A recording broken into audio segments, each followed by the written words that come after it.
Nang apa rasa beli bisa ganti rasa sayang lan demen beli bisa mari pegel nahane pegel nutukakene. Asik. Tirsa Winovasan. Ini saya sekarang lagi berada di studionya Mbak Diana Sastra. Ini studionya luar biasa, Tirsa. Saya nanti mau ngobarnya di dalam studio aja, enak adem, anak AC-nya. Ini apa namanya? Ada beberapa koran gambar yang menunjukkan bahwa seorang Diana Sastra itu sangat aktif di sosialnya dan banyak kegiatan-kegiatan sosial. Dan ini ada foto sama ini Pak Jokowi ya, Pak Jokowi Presiden. Wah, pokoknya luar biasa, Tirsa Winovasan. Nah, ini foto ini nih yang lagi gimbal, subhanallah, gimbal. Nah, ini waduh, luar biasa, banyak sekali. Itu ada itu di acara Kick Andy apa gimana itu? Luar biasa, Tirsa Winovasan. Studionya ada juga sedang foto sama Bang Surya Paloh. Dan juga limbat ini mah ya. Jadi kita pun enggak harus bilang. Luar biasa. Lah kan udah begini kau WA. Wah, di mana kita jawab sakiki. Pemia. Kita jawab jam 11 jam 11. Ini apakah live streaming juga? Hampir kepanjenengan pengen nyanyi streaming. Kameranya Bukan. ada Streamingan apa? 3 biji, 4 biji itu. Banyak sekali ya, seperti di studio lah. Tirsa Winovasannya, saya mau mulai ngobar dulu sama Mbak Diana Sastra. Soalnya saya juga udah lama juga nggak ketemu. Oke ya, simak ngobar saya sama Diana Sastra, pelantun lagu Arjuna Ireng.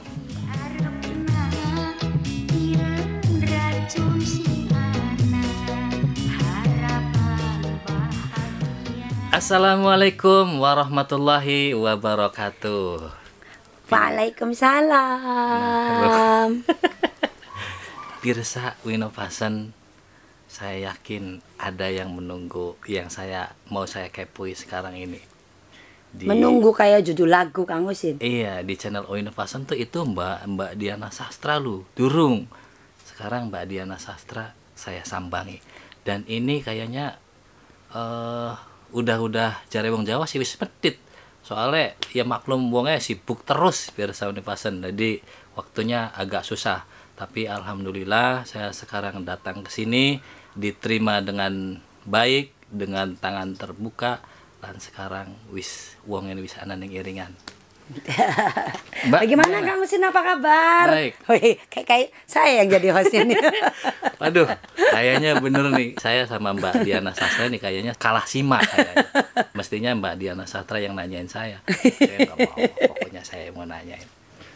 Mbak Diana. Ya, Kang Usin. Priwen kabarnya? Alhamdulillah baik, sehat.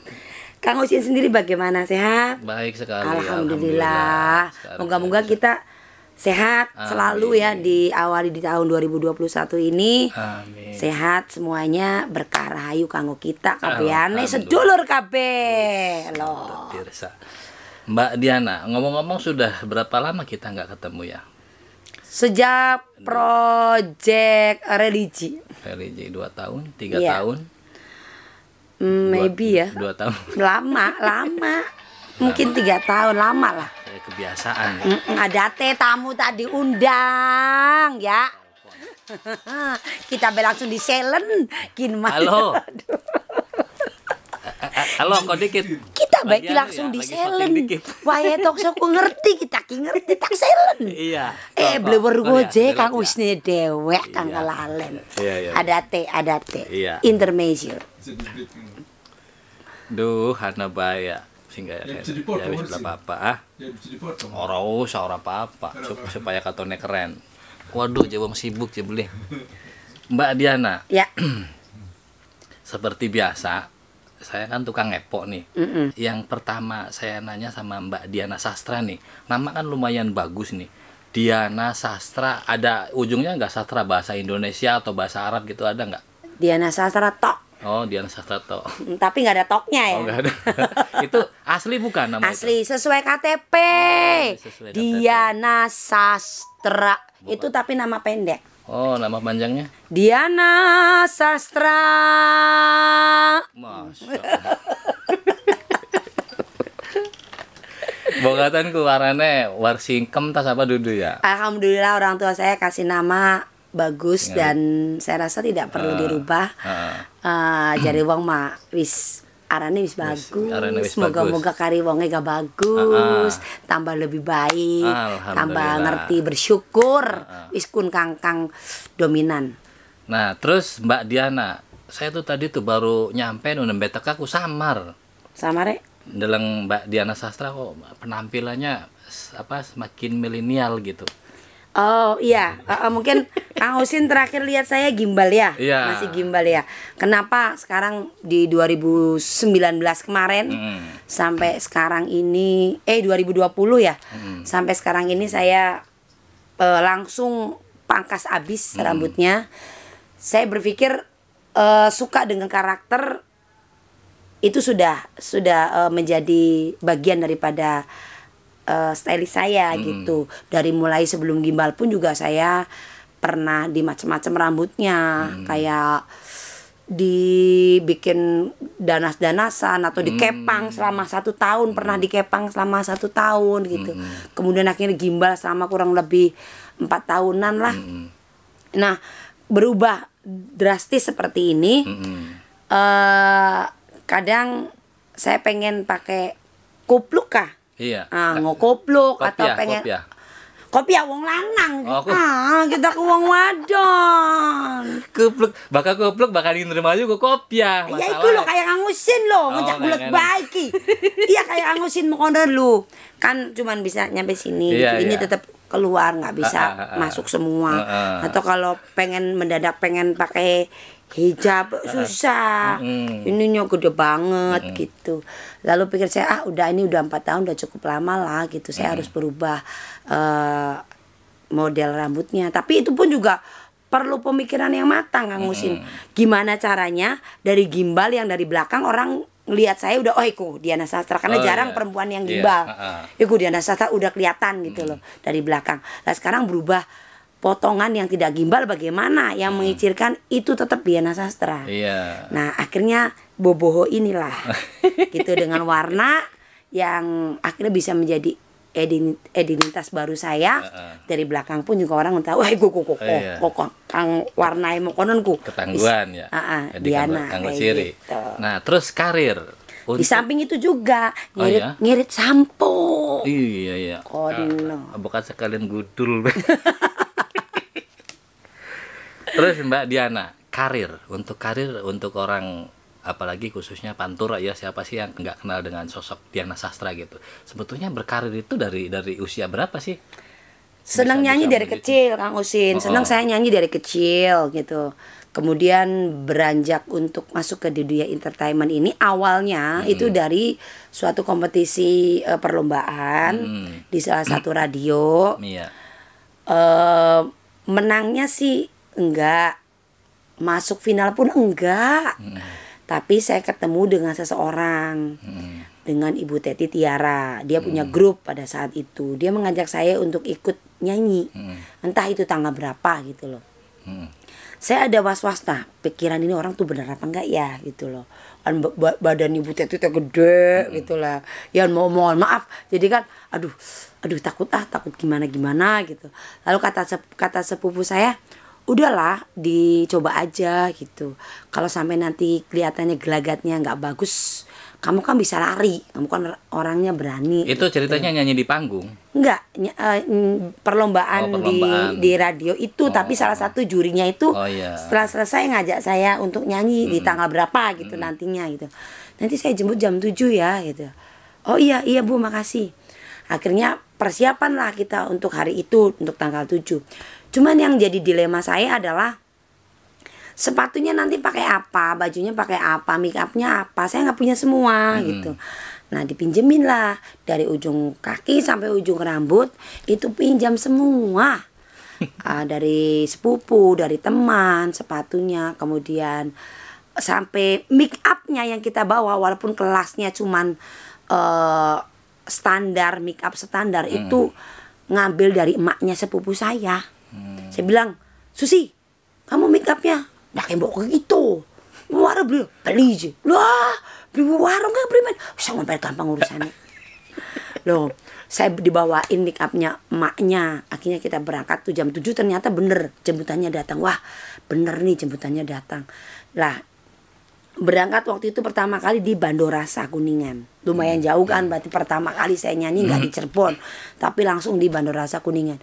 Nyampe situ pun juga saya sempat bingung. Ini gimana ya cara nyanyinya? Awalnya gimana dulu nih nyanyinya. Untungnya saya termasuk penonton yang setia.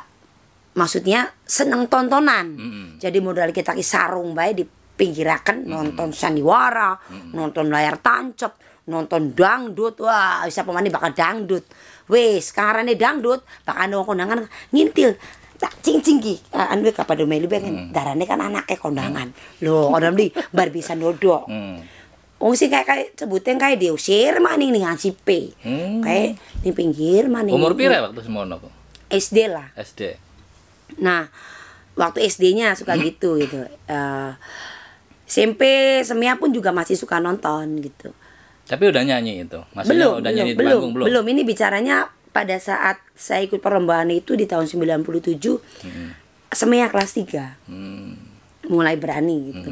Nah, ya itu, tapi masuk final juga enggak itu, menang ya apalagi, belilah tapi ya dapat ketemu dengan ya Ibu Teti Tiara itu yang membawa saya nyanyi ke Bandorasa. Sampai saya di sana nyanyi teh bingung, ini gimana ya cara nyanyinya, awalnya gimana, ngomongnya gimana gitu. Oh, durung bisa apa-apa, berarti kan pertama pisan ya? Iya lah, wong mendadak kan pada saat kemarinnya itu diajak nyanyi. Cuman ya saya belajar otodidak sajalah. Pastinya kan yang ditampilin itu penyanyi mereka dulu dong. Saya kan terakhir untuk anggo selipan baika. Oh begitu caranya. Oh begitu. Welcome kepada penontonnya. Oh begitu. Oh begitu. Ya wis. Jadi langsung di situ. Cara ref beginikah atau beginikah atau beginikah. Saya tahu dari mereka ketika tangan mereka begini, oh ternyata itu off gitu loh. Oh ternyata kalau begini itu rap gitu. Oh iya, kode-kodenya. Kode-kodenya. Tapi itu pun juga saya nggak nyanyi sampai 3 rap, pokoknya 2 rap baik. Karena ya untung-untungan lah kita ekonon kan. Ini kan udah beban saya nyanyi, bukan perlombaan lagi gitu. Saya membawa nama grup, bukan nama pribadi saya di situ. Jadi ya saya standar lah ngomongnya. Assalamualaikum warahmatullahi wabarakatuh. Selamat siang buat semuanya. Selamat menikmati santap siang. Ngomongnya paling gitu doang, simple banget. Orang kayakin he bahkan bang suara boro-boro mau konon ngangusin beli wis. Hari kan cangame cabak beli pada mau konon bayar langsung nembang. Itu pun juga lagunya pilihan lah yang saya bisa. Nembe ketemu pemuda idaman. Nyanyi waktu semono ya, bisa betul. Nyanyi nembe ketemu. Idi apal. Oh iya, wingi ketemu karo Kang Sadi. Salam ya dari harapan mana? Om Sadi, sehat-sehat ya Om. Kita durung dolan maning, Col. Jangan dolan durung mono-mono. Pentingnya Om sehat, mimine sehat yang kau dolan mono. Amin. Nah, kemudian saya pun nyanyi sudah selesai. Dapatlah 15 apa 20 ribu lah. Alhamdulillah ya Allah, itu gede banget bagi saya, gede banget. Sekitar tahun pira kon kelingan? 97. 97 itu. 97. Dapat segitu ya Allah, alhamdulillah banget saya dikasih rezeki gitu. Sampai akhirnya balik gitu. Dan mereka ngajak lagi. Sekitaran Celangcang, pelayan gitu. Akhirnya saya dapat uang lebih lah dari situ. Tapi ada kendala. ada kendala, orang tua saya bilang kakak saya nggak setuju yang di Jakarta tuh kamu nyanyi dek, malu, anu, mungkin identik penyanyi mungkin gini gitu. Akhirnya kecewa dong saya, aduh gimana ya, saya nyanyi sembunyi sembunyi, tetap ketahuan sama mimi saya ada baju nyanyi yang lagi direndam. Kamu masih nyanyi ya? Aku bilang lah sama mimi, Mi, saya pengen nyanyi lah Mi, kan lumayan bisa buat jajan. Ongkos dari sekolah kan paling lebih 100 perak zaman segitu. Apalagi saya udah SMA, aduh kalilah mangan bakso. Pengen impleret gambar gumur teh mangan bakso kang semakoknya pengen numpak tangan tuh seket boro-boro angusin. Saya nggak pernah yang namanya masa-masa remaja itu dilewati dengan makan bakso bersama teman-teman, atau nge-mall bersama teman-teman, atau sekedar nongkrong bersama teman-teman. Saya nggak pernah mengalami itu. Melewati masa-masa remaja saya itu saya nggak pernah, karena keterbatasan keuangan. Ibu saya jualan nasi di pinggir jalan, dan saya pun dari SD sudah jualan. Kalau pulang sekolah saya jualan gorengan gitu sama ibu, disuruh jualan gorengan. Jadi benar-benar banyak suka dan dukanya itu udah benar-benar saya lewatin gitu. Lalu kata ibu sayanya, ya udahlah kalau memang kamunya buat jajan kamu sih Mimi ngerestuin, tapi jangan di daerah sendiri ya, takut kakak kamu tahu gitu. Iya Mi, aku bisa tetap nyanyi daerah-daerah yang macam Klayan, Cangkring, pokoknya nggak di Megu aja. Karena kebetulan juga grup saya Tiara Group itu dan LA Puspa itu memang dari Celangcang gitu. Gegesik gitu, nyanyi dari situ. Dalam jangka 6 bulan itu ternyata saya ada 2 proses yang saya lewati. Proses pertama adalah ketika orang bicara saya kalau nyanyi lagu Tarling tuh enak. Kan lumayan tuh. Suara juga mungkin lebih terlatih kan. Diana kalau nyanyi lagu Tarling tuh enak gitu. Tarling tuh gimana sih? Wah, zaman segitu ada lagu Sepayung Loroan. Tenar banget lagu itu. Saya beli pita kaset 7.500. Saya setel lah di rumah. Oh, berarti lagu Sepayung Loroan tuh Mbak Diana awal-awal nyanyi itu? Iya. Saya belilah itu lagu, itu kaset saya setel. Kata orang saya tuh nyanyi lebih cocok di lagu Tarling gitu loh. Kayak gimana sih Tarling tuh? Tak dengerin. Kirim salam singkat doen. Saya bergelut dengan lagu itu terus. Dan Allahu alam nggak ngerti antara iya dan tidak. Saya didatengin ayah saya. Kemudian ayah saya kasih dompet ke saya. Isinya itu seperti kartu 3 lembar. Kemudian saya suruh milih salah satunya. Dan ayah saya berkata, dari 3 lembar itu, Dek, hidup kamu penuh liku-liku, tapi kamu akan sukses. Kamu akan bahagia. Mama cuma titip Mimi, bahagiakan Mimi dengan baik. Karena Mama sudah senang di alam sana. Setelah itu sudah dan saya nyanyi seperti biasa. Ada yang bilang dari teman-temannya, kamu kok nggak cadel lagi? Oh gitu. Karena pada saat awal nyanyi pertama sampai beberapa bulan saya tuh cadel. Jadi kalau nyanyi tuh pila lawasin nembe ketemu maning, pila gitu. Jadi ya mohon maaf, mungkin kalau cadel kan kadang-kala sampai besar pun juga tetap ya cadel. Itu enggak. Saya dari kecil itu jadi bahan ledekan orang-orang pabrik roti, Kang Usin. Kebetulan ibu saya kan jualan di dekat pabrik roti. Dan pabrik roti itu juga punya saudara, masih saudara, pabrik roti Yani di pinggir jalan. Nah, ibu saya tuh jualan di pinggir jalan, tapi kalau warungnya suka bocor, ibu saya pindah ke pabrik roti jualannya. Karena memang lebih fokusnya juga untuk untuk anak-anak para pekerja yang di pabrik roti, karena kan jumlahnya juga banyak ibu saya tuh. Kalau ngeladenin yang lalu lalang jalan mah jarang. Kebanyakan Mimi untuk orang pabrik roti jualannya. Jadi kadang jualan juga di dalam pabrik roti di halamannya gitu. Dan kalau warungnya bocor juga sering banget saya sama Mimi dulu waktu kecil dibopong sama Mimi, digendong, dipindah ke pabrik roti. Tidurnya di pinggir open, gelaran pakai kardus yang tebal. Nanti pulang bangun tidur suka lihat banyak orang bungkus roti gitu. Udah itu hari-hari saya waktu kecil begitu. Berarti emang Mbak Diana Sastra ini terlahir dari orang yang sederhana lah ya. Iya, bapak ibu saya itu dulu jualan kue seperti pasar wetan itu loh, jongkoan di pasar Muncang di Jakarta. Bawahnya itu untuk toko kue, di atasnya untuk tempat tidur. Dan alhamdulillah itu juga sudah menjadi milik sendiri. Tapi ketika ayah saya meninggal kecelakaan tahun 82, ketika itu ayah saya mau biasa cari dagangan lah gitu. Tapi kecelakaan di jembatan Kresek. Sempat dirawat 1 minggu di Cipto, lalu meninggal. Akhirnya ibu saya yang biasa dengan ayah saya bekerja bareng dagang, nggak ada ayah saya kayak pincang gitu loh. Anak-anak kan masih kecil-kecil semua pada saat itu. Jadi ibu saya pulang jualan sembako dulu pernah, tapi nggak jadi. Akhirnya jualan nasi lah sampai tahun 2001 sampai tahun 99 itu saya suruh sudahan. Jadi pada saat saya ditegur sama penyanyi bahwasannya saya nggak cadel lagi, saya baru sadar. Iya ya,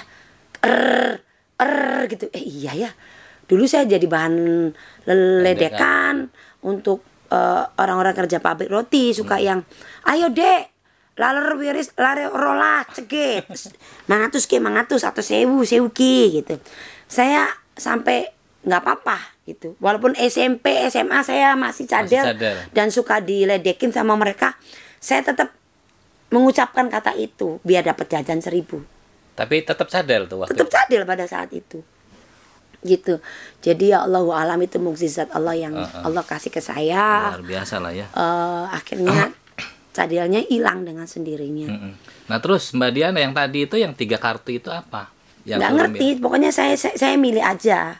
Lalu mama saya cuma ngucap begitu doang. Kartunya itu kartu apa? Kartunya semacam kurang lebih kayak kartu remi, tapi transparan. Nggak ada tulisan apa-apa? Bergambar. Nggak saya itu kan zaman dulu banget. Lupa. Gambarnya pun nggak tahu? Nggak tahu. Nggak gitu. Tahu. Tapi memang dari kecil, waktu ayah saya meninggal, saya bisa melihat beliau sampai SD. Sampai SD, makanya saya nggak merasa kehilangan ayah saya. Karena ayah saya selalu menemanin saya. Mau saya lagi mainan, mau saya itu pokoknya ayah saya suka datang. Sampai kapan? Mau siang, mau malam, itu ayah saya suka datang. Itu bisa ngelihat sampai kapan? Sampai umur berapa? SD. SD aja? Ya, SMP udah nggak bisa? SMA enggak, hanya mimpi. Seringnya mimpi terus. Mimpi terus sama ayah tuh, sama mama saya. Jadi ayah itu mama ya. Kalau Mimi ya Mimi. Itu ibu Mimi. Pirsa Ayuna Pasen nggak disangka ya ternyata Mbak Diana Sastra dulunya cadel ternyata. Iya. Cadel tuh nggak bisa nggak bisa Sikin mah bisa Nah, satu mukjizat Allah ya kasih proses saya bisa huruf R itu akhirnya lancar. Kemudian pas saya nyanyi di Kelangenan itu saya punya proses dikasih anugerah lagi sama Allah, diajak sama mantunya Om Uci Sanusi, Pak Gunawan. Mau nggak jarak aman ke Jakarta, ke Dian Record. Nanti bertiga sama Tati Indiati, sama Ade Doy. Saya, iya. Nyanyi, iya. Rekaman, iya gitu. Oh iya, ya udah. Mau. Naiklah kereta. Tahun berapa tuh? Tahun 98. 98. Iya. kan waktu 97-nya itu udah mendekati sampai mendekati ujian.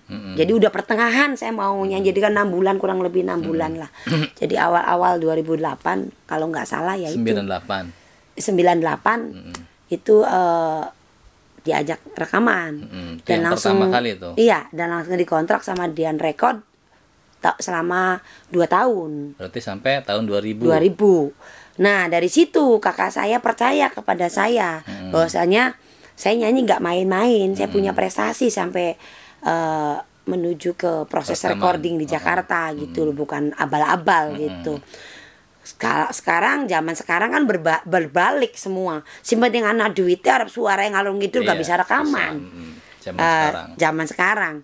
Dulu kita rekaman harus ke Jakarta. Sekarang hampir semua player punya recording. Saya sendiri punya recording gitu loh. Jadi alhamdulillah perkembangan teknologi itu semakin dahsyat sekali gitu ya. Terus Mbak Diana, lagu pertama rekaman masih ingat nggak? Itu lagu pertama kali rekaman itu lagu-lagu kompilasi Kang Husin. Kompilasi? Iya, kayak macem Kembang Kilaras. Lalu kayak Doa Pelipur Lara. Kemudian pokoknya kompilasi lah. Ada Jawaban Pihak Ketiga dari Kang Yoyo almarhum, itu dinyanyikan oleh saya untuk versi house musiknya.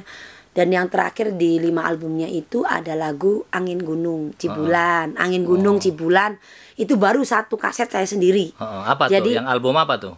Yang Angin Gunung. Angin Gunung. Semilir angin gunung sumebar mana-mana. Lagunya siapa? Kalau nggak salah sih Kang Ayib. Kang Ayib. Kalau nggak salah ya. Kan kadang-kala saya cuma terima beres. Langsung ini nyanyiin yang ini gitu. Ya, kadang-kadang gitu. Berikut juga recycle lagunya Mimi Haji Daria, Cibulan, itu ada dalam 1 kaset itu. Untuk berarti album yang kelima saya 1 album sendiri gitu loh. Untuk 4 albumnya saya kompilasi bertiga. Adedoy dan Tati Indiati. Dari situ mulai akhirnya ibarat kata untuk tenar-tenarnya sih masih jauh ya kalau menurut saya. Pada saat itu. Pada saat itu masih belum boom banget lah gitu. Kemudian tahun 2001 saya menjajal lagi pita kaset sendiri. Itu saya recycle karena saya memang suka lagu-lagu lama. Entah kenapa gitu Kang Husin. Kalau lagu-lagu lama tuh bagi saya seorang penyanyi, iku orang melak nemang kene. Iya. Tapi kalau lagu-lagu baru kadang-kala aku gelis tenare, gelis ilange. Tapi kalau lagu-lagu lama kayak Sepanjang Masa kah? Masih pakai lagu tetap demen contoh. Iya, masih anggar. Sok sampai kian kan sampai request. Kembang Boleh. Entah kenapa gitu ya, tetap aja gitu. Itu mungkin perbedaannya nggak ngerti. Sampai ada yang bilang ada zaman bengen mah je nyiptakakan lagu lu je bari akeh-akeh bari pada puasa. Bari tirakat. Ya ada dakat semono ya, kula mau ora paham. Tapi yang saya rasakan sebagai penyanyi lagu-lagu lama itu nggak pernah bosen untuk saya nyanyikan ya. Terus Mbak Diana yang merasakan sama Mbak Diana Sastra ngangkat itu dari lagu apa? Nah, tahun 2006 itu saya mencoba lagi. Itu masih berbentuk pita kaset lagi. Saya kerjasama dengan Papa Irma pada saat itu. Karena saya merasa dalam hati kecil saya tuh, saya sudah berapa tahun nih nyanyi, kok nggak bisa apa namanya, walaupun bisa dikatakan alhamdulillah terus membaik gitu, tapi belum meledak gitu lagunya gitu. Boom gitu ya. Akhirnya saya minta kerjasama dengan Papa Irma pada saat itu. Saya bilang ke Papa Irma, karena ini sistemnya kerjasama, jadi Papa Irma kasih lagu ke saya berani menolak. Dalam artian ini kan sistemnya kerjasama. Kalau saya merasa nggak suka lagunya ya saya nggak mau ya, kita ganti materinya, deal, oke. Ketika itu kita sudah mulai rekaman ke Jakarta 3 hari, tapi cuma 3 hari saya pulang, belum selesai. Saya pulang, datanglah Kang Pendi Gondrong ngasih lagu materi Arjuna Ireng, ngasih materi lagu Arjuna Ireng. Saya bilang sama Kang Pendi, saya lagi rekaman nih ke Jakarta, tapi memang ada satu lagu yang saya kurang suka gitu. Akan saya ganti.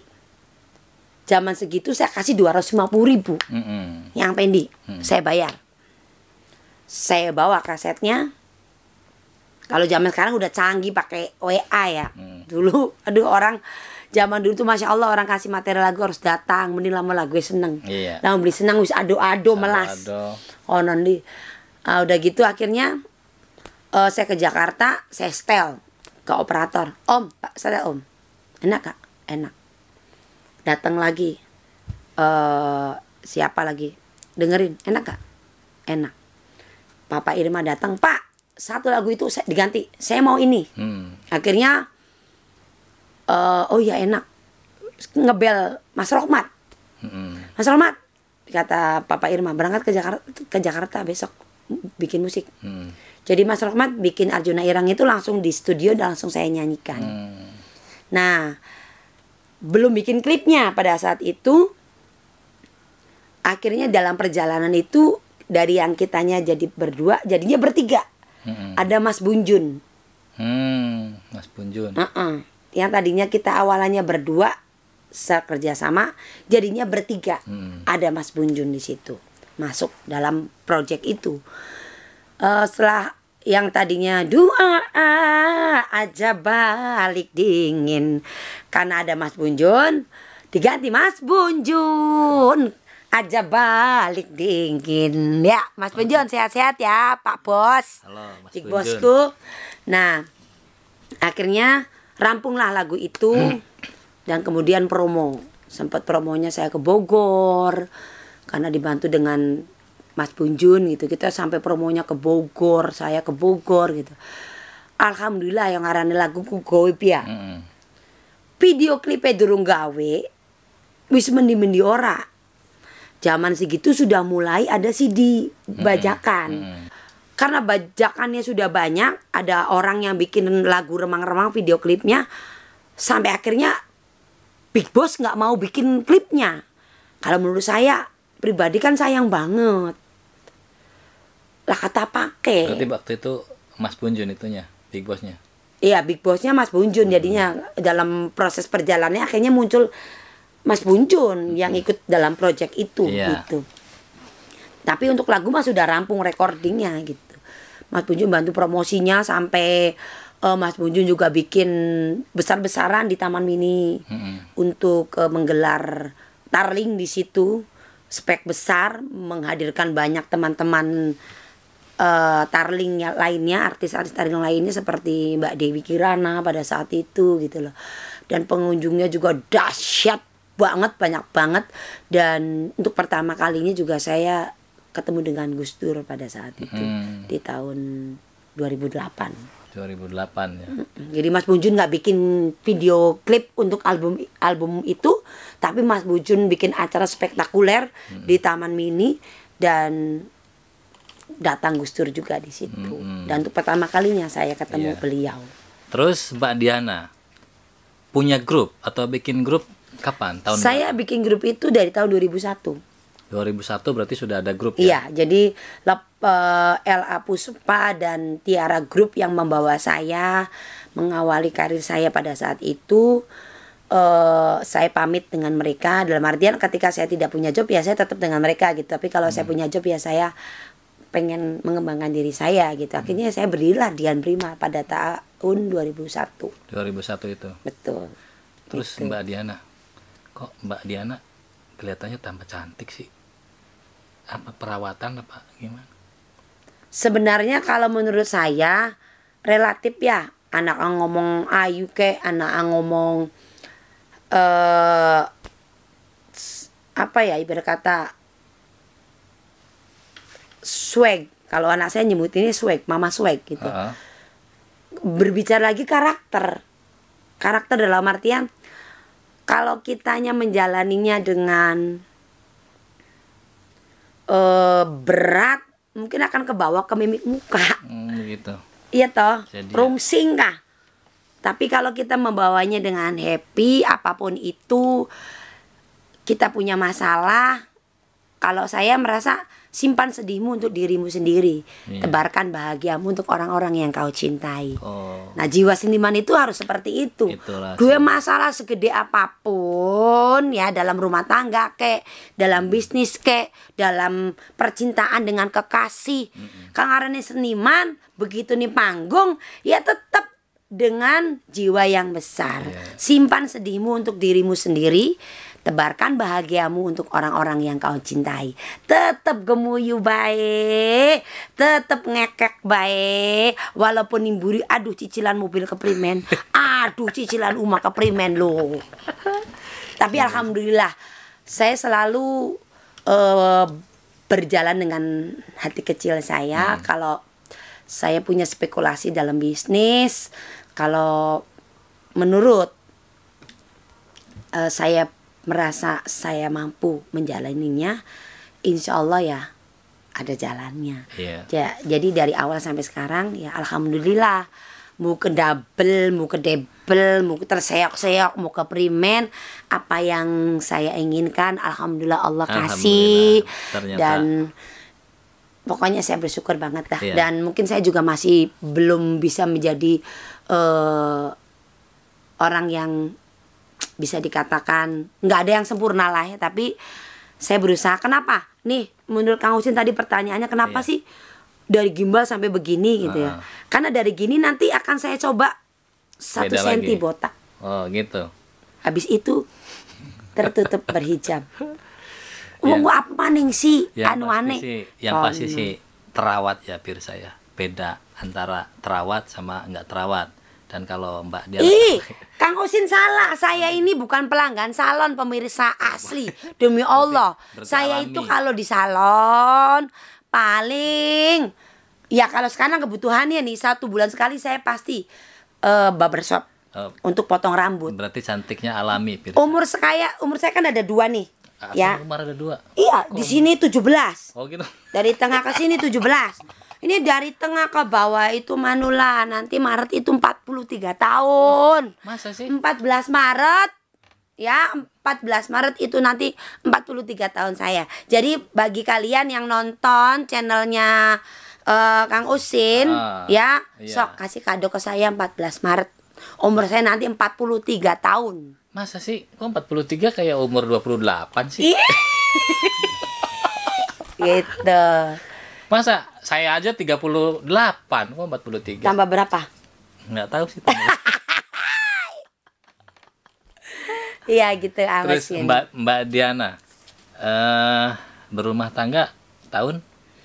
Tahun 99. Terus sudah punya anak? Punya anak 3. Paling Loh. gede umur? Sekarang umur anak saya hampir mau masuk ke 21 nanti Mei. Oh, yang paling kecil 9 tahun. 9 tahun. Iya. Oh, 20. Ini masih 20 dong anak saya. Oh iya iya. 20. Berarti nanti Mei-nya tuh 21. Sama sang suami ketemu di mana? Yang suami yang terakhir ini ketemu kena lagu remang-remang. Oh, berarti udah sekarang. Terus berapa kali menikah, Mbak Diana? 3. Wes. Gula watu, gula pincian. Anak siji bapo sijian. Ya date wong urip. Jodoh mah kena mari, tapi yang seduluran mah ayu-ayu baik. Jadi semua mantan suami saya itu baik. Hampir mungkin ada yang 2 kemarin baru kesini papi. 2 minggu sekali. Berarti anak kita lu. Bapaknya sijian. Iya, gula watu, gula Gula pincian. pincian. Anak telu. Anak bapak siji, iya. Anak telu bapo sijian. Papa bapo. Bapo, ya bapo hari wong megu, bapo. Oh, bapo. Gue tekan-tekan gue tak tirok nang ngomongnya khas. Ternyata kayaknya hanya seorang Diana Sastra yang ngomongnya paling khas, dan saya sangat suka. Papo, sawo. Lamun karo Om Bahrudin kayaknya nyambung pada bae sawo. Maka harapan anu mono jadi nih sawo. Ternyata uang megu gak pada bae ya, berarti ya pada bae pleredes ya. Nah, terus Mbak Diana, sekarang masih musim pandemi corona nih. Iya. Kegiatan apa nih selama tidak atau selama dilarang mentas? Iya.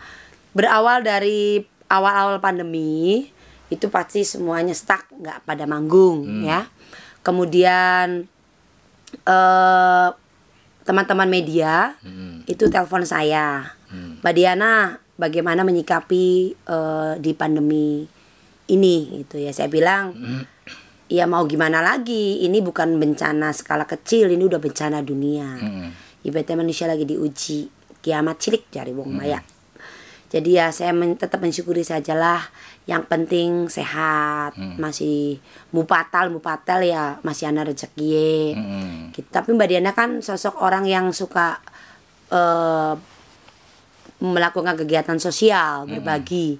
Jadi untuk menghadapi pandemi COVID ini apa yang Mbak Diana lakukan gitu. Akhirnya awal pertama kali sekali jam 2 siang saya streaming dari studio saya ini yang biasa buat latihan dangdut, yang biasa buat recording saja. Saya set untuk live streaming siang jam 2 siang untuk penggalangan dana membantu petugas COVID. Mungkin mau dibeliin apa terserah, yang penting kita dari seniman ini pengen bantu. Berarti gitu. Melakukan kegiatan sosial ya. Akhirnya terkumpul 3 juta pada saat itu dan saya serahkan ke gugus depan. Di sana saya ada Laskar Cirebon Bersatu, Laskar Cirebon Bersatu yang memang mereka itu melakukan kegiatannya bukan hanya di kota saja tapi di kabupaten juga. Jadi saya serahkan ke beliau uangnya, dan setelah itu 1 minggu kemudian musisi saya Mulat kepengen streaming lagi. Saya gimana caranya mau streaming. Kemarin aja kan waktu COVID dana untuk kalinya dari saya. Pengumpulan dana yang sudah terkumpul itu kan kita tidak ngambil sepeser pun. Ya minta aja ke fan-fan yang pada biasa suka ngasih gitu, suka sawer. Akhirnya saya menghubungi 5 orang pada saat itu. Ada Mbak Eti saya hubungin yang ada di Hong Kong. Kemudian Mbak Nining, Yayu Nur yang di Riyadh, kemudian Bos Antonio pada saat itu tuh yang di Kuningan. Terkumpul 700.000. Kita nyanyiin beberapa lagu live streaming di sini. Saya bagikan pada saat itu. Dan akhirnya keterusan sampai sekarang. Masih aktif berarti. Iya, sampai ada yang bilang, ini zamannya udah merdeka aja masih streamingan aja. Nggak apa-apa, saking merdeka Sunari ini kayaknya blokan dibubarakan. Sampai tak gituin. Sekarang bicaranya penyanyi masih ada yang manggung, ini ada yang manggung misalnya. Saya nggak manggung. Saya nggak mau yang berpikir bagaimana dan bagaimana. Ini kehidupan yang roda itu terus berputar. Ana wayai wong ang lagi laris, ana wong wayai ang lagi berkembang, ana kang memang dari mulai nyanyi ya mengkonon baik, orang berkembang-kembang ya semono-mono baik anak. Garis rezeki itu sudah ditentukan oleh Allah gitu. Dan saya merasa saya seorang seniman yang harus tetap punya karya di sini dalam bentuk apapun. Dan terciptalah di sini streamingan karena penikmatnya pun juga mungkin berbeda. Sama seperti radio. Radio itu kan hanya suaranya saja ngusin. Ya toh? Iya. Tapi tetap aja ada yang menikmatinya. Ada yang menelpon minta request lagu. Karena pangsa pasar penikmat pendengarnya itu beda-beda. Kalau di panggung itu kan kadangkala memang banyak objek yang bisa dilihat gitu loh. Tapi untuk bicara pantura, kalau saya pribadi ini memang gimana ya, karena memang sudah adat ya. Arep panggung cilik, arep panggung gede agar kebekenang wong joget. Iya. Jadi secara gambar ya wis kadangkala ke penyanyi bega sampai orang katon. Ditambah lagi nembe Kang kula ngerti bos tebu, bos beras, kangkin maning, bos kuaci, bos kin. Akhirnya si penyanyi ini gambling. Iya. Kang bos beras, bos tebu, bos anu, materi lagu kurang tersampaikan di situ. Ini sudah lumrah, udah menjadi karena nyebuti wong ya, nyebuti bawah. akhirnya udah menjadi, karena memang sudah adat kita ya di Pantura itu. Enggak orang gagah bakal orang ning dhuwur panggung mah. Iya. Nyawer ning ngesorku gitu. Nah, sedangkan di sini nggak ada yang gimana-gimana. Semuanya terserah saya. Jadi secara nyanyi pun juga akan jadinya lebih rapi. Kang Usin kula ngerti. Asik. Kang Usin wis duwe rabi. Asik. Tapi kepriwen kula ora bisa kelalen. Tutup. Alhamdulillah. Oli kanggo pembangunan. Hitung-hitung sodako. Wong sodako mah kudu dengan diangosin ya. Wong sawer gak dianggap sodako. Loh, kader ki duit ki oleh kanggo pembangunan ya. Pembangunan rumah tangga kula dewek. Tak kantongi ya. Iya. Kompol. Jadi saya ini pasan ternyata seorang Diana Sastra selain memang orangnya kreatif, inovatif, beliau juga sangat dermawan, sering ngupai bantuan ning anak yatim, ning fakir miskin. Bahkan saya saja sudah beberapa main ke sini tuh pulangnya disanguin. Bakal laka duit ya. Kamu sih laka duit loh sih gak beras bae. Gini modus arane ya. Belenak nih mburi ya pemirsa. Jadi kalau berangkat untuk program anak yatim piatu itu selain basic, ibarat kata saya pribadi sudah tidak punya orang tua gitu. Ibu saya meninggal tahun 2008. Kemudian ada Kang Sultan Trenggono ke rumah kasih materi cerita anak yatim itu. Saya udah yang nggak berpikir panjang, saya langsung ambil pada saat itu karena ini bagus gitu lagunya. Cuman akhirnya membuat saya berpikir lagi, jeritan anak yatim is okay. Saya anak yatim piatu gitu loh. Tapi saya bukan anak-anak lagi gitu loh. Saya udah dewasa. Jadi mengemas lagu ini seperti apa ya? Lain dengan lagu Kelingan Wong Tua, atau lagu Mimi, atau lagu Ditinggal Wong Tua gitu. Itu beda. Perwakilan orang dewasa bisa, tapi kalau jeritan anak yatim ini anak-anak gitu loh. Saya mindsetnya anak-anak. Bagaimana caranya agar lagu ini materinya bisa tersampaikan? Karena saya merasa dari dulu seniman bukan hanya, saya mau konsep saya ini bukan hanya sebagai tontonan biasa, tapi seni tarling ini bisa jadi tuntunan untuk kita semua gitu loh. Nah akhirnya ide Kang Sultan pun bicara, Kang Trenggono, kayak anak yatim kan ya pirang-pirang bakal nonton, gue pasti anak yatim. Jadi Kang Trenggono nih gawe galang dana nih kono bukan sering gawe sosial. Oh iya ya. Nah akhirnya saya briefing dulu sama anak-anak. Karena nggak bisa dong, ini namanya saweran, ini punya uang bersama gitu. Saya bilang ke anak buah saya, semua tim, saya briefing. Gimana kalau saya punya acara lagu anak yatim di setiap manggung, tapi ketika kita nyanyiin lagu itu kita nggak ngambil sepeser pun loh dari situ. Dan kalau bisa dari kita pribadi pun juga kasih. Diniati be nawait we dewek. Oke, belum masalah. Oke, alhamdulillah, pokoknya saya punya tim keluarga besar Diana Sastra Official, hebat. Keren ya. Akhirnya saya pertama kali di Tegal saya mengadakan acara itu. Di Brebes apa di Tegal gitu. Alhamdulillah itu sampai 7 juta. Pernah saya rekor 7 juta dapat. Dari lagu itu dibagi anak 21. Saya ingat saya pernah rekor, namanya kadang-kala kalau dapatnya banyak tuh keinget deh. Dapat 7 juta dibagi anak 21. Aduh, bungane senang banget ngelihat wajah-wajah mereka tuh. Sampai kadang ada kalau sore ibu-ibu datang ke tempat lokasi istirahatan sambil menangis, sambil mengucapkan terima kasih gitu. Saya kaget, anak saya datang ke rumah bawa kantong plastik. Bu, ini Bu dapat dikasih dari grup sana Bu, manggung tadi anak-anak suruh naik gitu. Kasih banyak gitu. ada juga yang dalam perjalanan yang saya tangkap pengalamannya adalah bersyukurlah menjadi orang yang sehat, itu dulu lah satu.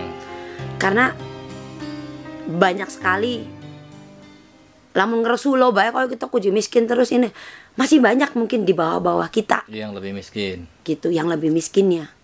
Kadang kita dikasih tubuh sempurna apalagi sehat, itu udah alhamdulillah, udah anugerah dari Allah yang dikasih, dan kita bisa melakukan apapun sih penting kita niat lan usaha gitu loh.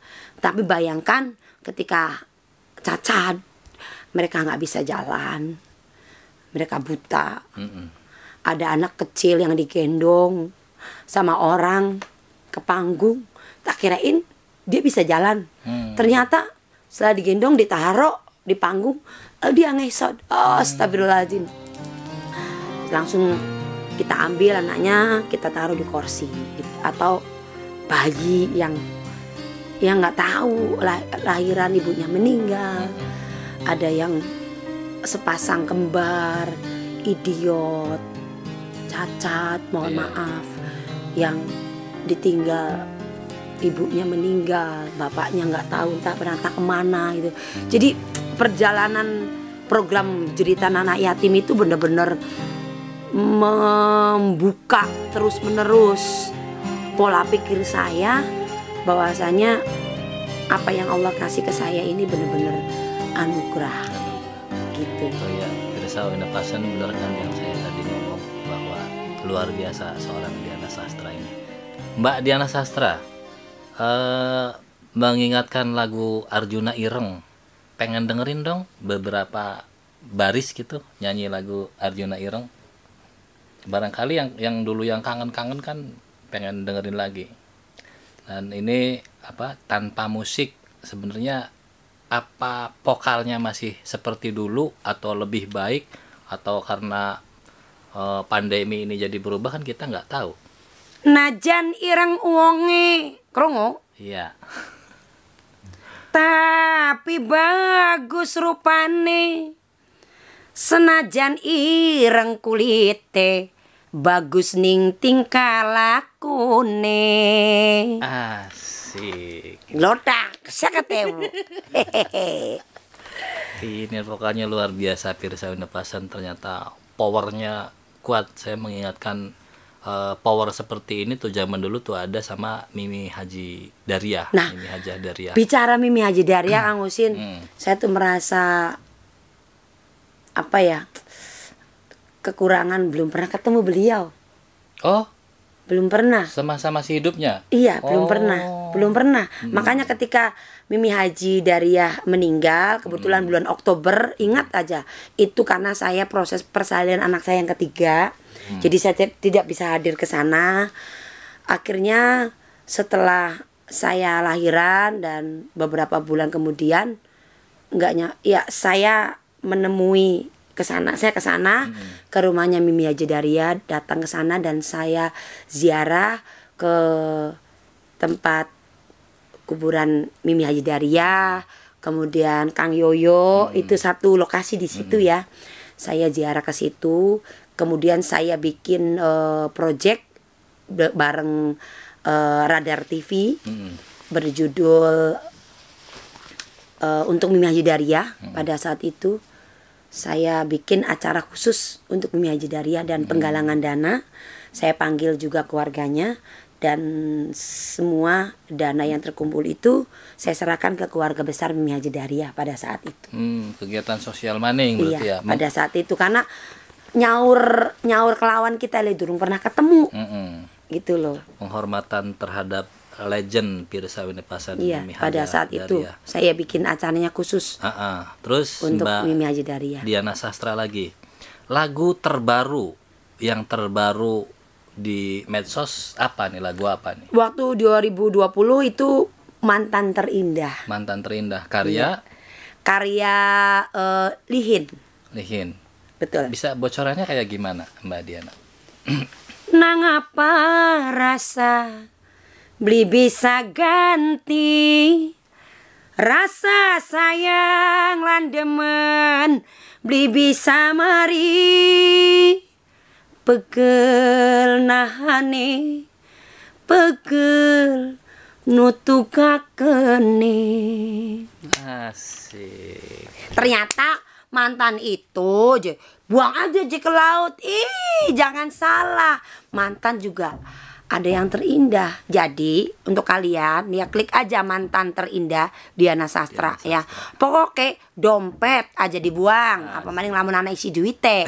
HP aja dibuang. Eman satu kue larang. Loh, apa maning mantan aja dibuang. Bakal mantan terindah mah dikenang baik tapi ini kiri dikenang. Oke, Mbak Diana Sastra, kita sudah cukup. Ake sebenarnya mah Berapa menit ya? ora sampai rong dimbengi bakal karo kita mah mubarakat mu beli. Tapi ada te. Ini baru episode pertama. Loh, gua gak teka maning maning. Berkali-kali kesini. Soalnya lumayan bakal sing kene lo digawan di beras balik kayak. Oke, Mbak Diana Sastra, terima kasih ya. Sama-sama Kang sudah Usin. meluangkan waktu ngobar bersama saya. Tapi engko lamun ana sing isun klalen, kok isun mene maning li pasti arepan sing ditakokaken maning. Lagi sing dingin ka ora takon ning Diana Sastra. Di sastra sih. Sastro ku bapak. Jadi hari Diana si Diana Sastra bae. Diana Sastra, dudu Diana Sastro. Nggak bukan darah ini Dian Sastro.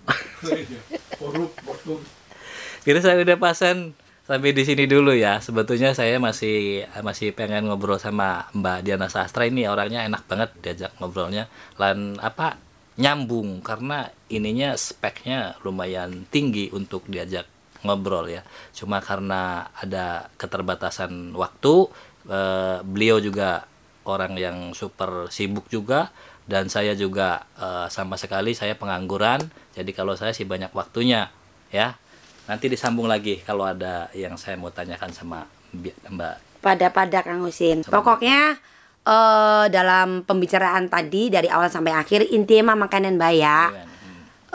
Bagi kalian semuanya yang masih berjuang, teruslah berjuang. Usaha, teruslah berusaha. Aja nemoni titik bosen. Termasuk ikhtiar lan doa. Loh, tidak ada sesuatu yang tidak mungkin jika Allah itu sudah berkehendak.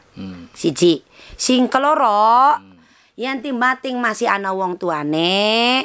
Loh, titip wong tuane, timbang ting langka, doai aja putus, lan muliakaken wong tuane. Insya Allah mulia maning uripe. Alhamdulillah. Itulah tadi pesan yang sangat singkat tapi bermanfaat sekali dari seorang Diana Sastra. Dan untuk para masyarakat halayak yang membutuhkan tanggapan hiburan yang masih penatik dengan Diana Sastra, sampai saat sekarang masih eksis dan bahkan lebih keren. Saya ini ngobar ini baru ada di dalam studio ini, baru ngobar sama Mbak Diana Sastra ini. Oke, Mbak Diana Sastra, terima kasih Kang Usin, sehat-sehat berkah ya. Berkah rahayu untuk kita semuanya. Amin. Mengawali di 2021 sehat berkah rahayu kanggo kula lan sekabehane. Engko nggawa lagu isun. Ya, lo ajak lalen lo ya. Salam tarling, wong melatar kudu eling. Wassalamualaikum warahmatullahi wabarakatuh. Bye bye.